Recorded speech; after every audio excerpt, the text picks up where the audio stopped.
hardan gəlmisən mənim ömrümə?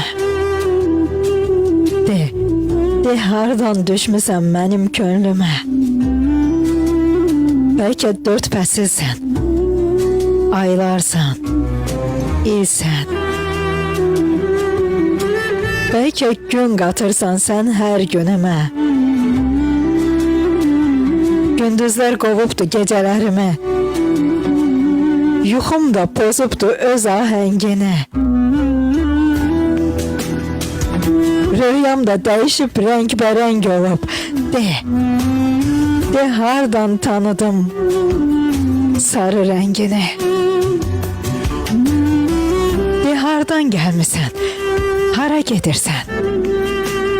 Sən mənim sevdiyim qadın deyilsən. Bir dayan, elə bir tanıdım səni. Hər gecə gördüyüm yuxu kimisən. Sen misən sevdiğim sarı saç kadın? Sen misən sevdiğim nazlı, qəmzəli?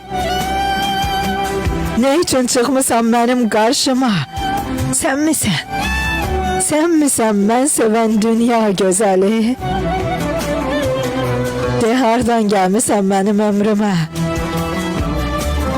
De hardan tapmısan bu ağ saçları?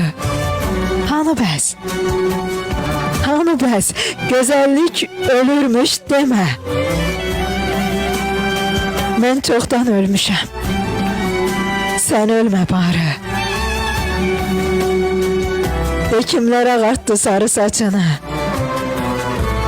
Bəs hanı? Bəs hanı özündən razı qız? Hanı? Qayıdıb döyəndə ürəkli döy ki, məhv olan arzular açsın qapını.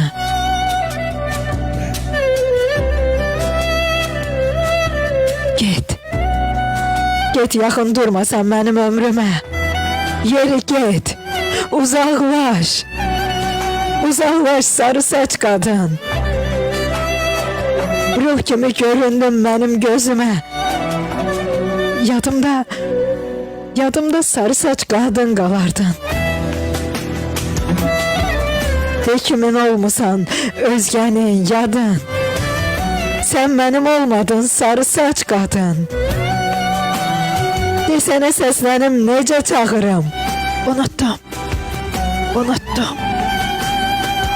Yadımdan çıxıb dağdan. Unuttum.